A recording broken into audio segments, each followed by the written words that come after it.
How are you doing, my listeners? I am Joe Gwick, and I am staying temporarily at Oklahoma State University as a visiting Fulbright scholar. Now I am meeting Mr. Jason Culp, one of the most outstanding English specialists I've met. Recently, he has questioned about the Koreans' eager desire to learn English in and out of Korea. I'm going to ask some questions about his opinions and some ideas about learning English. How are you doing, Mr. Jason? I'm doing quite well, thank you. I'm going to ask you some questions. Please answer them briefly. Have you ever met foreigners, including Koreans? Yes, I have met many foreigners. My university, Oklahoma State University, is honored to host many international students from all over the world. Mostly, I know Chinese students, Arabic students, and Korean students. But I feel very fortunate to have people from all over the world in my small community here. Very good. What was the reason that the Koreans come to the U.S.? The reasons for the Koreans that I know has been to study. Oklahoma State is a great university for studying finance or engineering or becoming an English teacher. So the Koreans that I'm familiar with, or for history as well, for your instance, have come here to study. But I think Koreans may want to come to America for a variety of reasons, not the least which may be cultural reasons. America and Korea, we share many cultural similarities. Also, maybe they want to come here for work. There are plenty of opportunities for business here in the U.S., so I imagine these would be some opportunities that Koreans might want to take advantage of. Right, good. What do you think about the cultural meaning of speaking English currently? I think right now we have to account for the fact that we live in a very globalized world.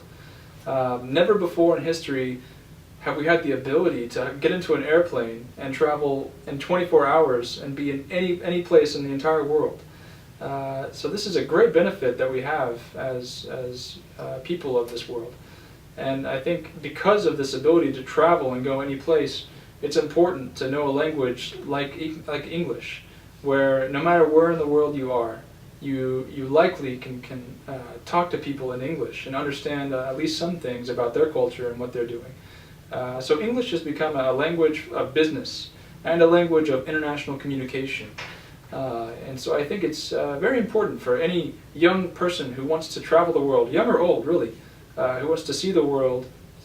English can be a great asset to have. Absolutely. Most Koreans make hard work of learning foreign languages, especially English, because the intrinsic characteristics of their native language are different from English, I think. What do you think of that? Yeah, I think that any Korean who speaks English well has had to work very hard. Korean is quite a different language from English, as I'm sure you know. Not only are the sounds that we use quite different, also the word order that we have in our sentences is quite different as well. So you really have to rearrange your thoughts and how you present them when you speak English. Also, another difficult thing would be learning the sounds of English. Going from Korean to English, learning the sounds that we use. For instance, when you speak, there are many sounds that I don't register or I don't hear in my mind. You still say them, but I'm not used to hearing them. So one of the things that can be hard for Koreans, or really anybody in Asia to overcome, is learning the different sounds that we use in English commonly, and learning how to hear them well. Yeah, absolutely. How is the level of Koreans' English command? I think because Koreans have worked so hard to learn English, often I find that the Koreans that I meet have great technical command of English. For instance, you speak English with a wide variety of words. You have a very great vocabulary, and you often use very correct and very exact grammar. And I think that these are two good things to speakers of English, when you have a wide vocabulary and you use your grammar well, people think of you as intelligent and smart.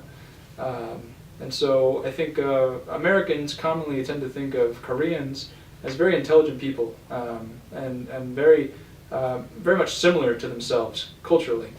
And so, yeah, the Koreans that I've met speak English quite well, and despite the difficulties, I'm very amazed, actually.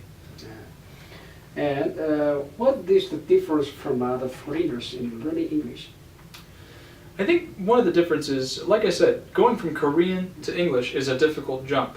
Maybe going from German to English is not so hard. Additionally, in many European countries, English is a second or a third language.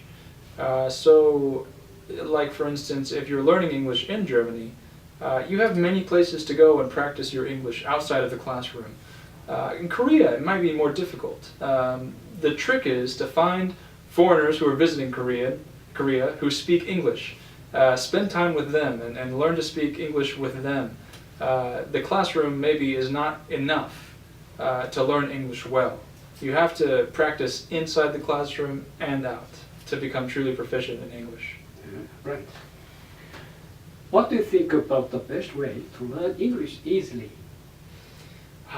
This is a good question. First, I would say there is no good way to learn English easily. Learning any language is hard work for almost everybody. I think there are a few people in the world who learn English easily, like it's nothing, like it's no problem. But I think for most people, to learn a different language is very difficult. One of the recommendations that I would make is get into a classroom, if you can. Take any English course you can find, and learn English in a classroom context. Because adult learners are very different from young English learners, or young language learners anyway. Young people, like children, ages 0 to 5, they learn language without trying. They just hear their mom and their father speaking, and within a year, they're speaking that language well. For adults, it's harder work. We have to be more intentional about learning language, but that doesn't mean we have no advantages. Because you speak a first language, like Korean, Dr. Cho, you have a wealth of knowledge to draw from. You can think about your first language grammar. You can think about your first language word order and the sentences, and you can compare that to a new language. So when you're learning in the classroom, when the teacher talks about grammar, you have a prior knowledge of what they're talking about, and you can understand, even if it's different, you can compare that with your first language. So learn in the classroom, and secondly, as I mentioned before, speak that language outside of the classroom. Learn the cultural cues. Learn how to communicate with others in the second language. For English, that's really important. It's not only reading and writing, but learning to speak English with others is a kind of almost a totally different language in and of itself. So it takes work. If so, to learn the American culture can be helpful to learn English? Absolutely, yeah. I don't imagine that America is the only place in the world to learn English. You could go to England, you could go to New Zealand, you could go to Ireland, you could go to Australia. There are many places in the world that you could study English, or Canada. I don't want to forget Canada.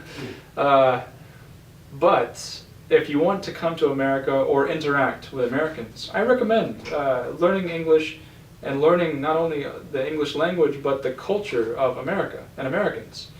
For instance, if I was learning Korean, but I learned nothing about Korean culture, I think I would have a lot of trouble if I moved to Korea. Because I would find that maybe I would come across as very rude to my elders, because just learning the language doesn't teach me about Korean culture and the way that they treat their elders. So for instance, the first time I met you, I feel very fortunate because I have a friend who is also Korean, and he was able to tell me that when I meet you, Dr. Cho, and you're older than me and you have more experience and more education, I should treat you as someone to be respected. I shouldn't address you by your first name, but rather you are Dr. Cho. And in this way, learning culture, I have avoided seeming rude. I may not intend to be, but I could come across that way. So learning culture can help not just in your speaking, but in how others think of you when you speak. If you go to Korea as an English teacher, how would you teach Korean students? If I were to go to Korea as an English teacher, what I would try to do as the best way I could teach English, I would choose to use an eclectic methodology. What I mean by that is, as an English teacher, I have a wide variety of methods that I could use to teach English in the classroom. But to be most effective, what I would want to do is take the best parts from all the different methods and combine them in my classroom. So rather than choosing only one method and teaching all of English language in that one method, it would be better for me to use all the research that we have and in the individual context of each lesson, attempt to use the right method. So for instance, in teaching grammar, one of the things that research has shown is that when teaching grammar, it's important to help students notice their errors. So another issue in teaching grammar is that students often benefit from having the option to use the language that they're learning. So you have to combine the two, and using communicative strategies in the classroom by allowing the students to work in groups or in pairs and talk to each other. You also want to go and walk around the room and help students notice when they make mistakes in their language. Not being critical, but helping them learn from their language mistakes and see the difference in their language versus what they're attempting to achieve as this standard English. So I would make every attempt to use a variety of methods in my classroom to help my students learn the best possible. Yeah, fantastic idea. Thank you so much for taking the time to talk to me today. Thanks so much. Absolutely. Thank you, Dr. Cho.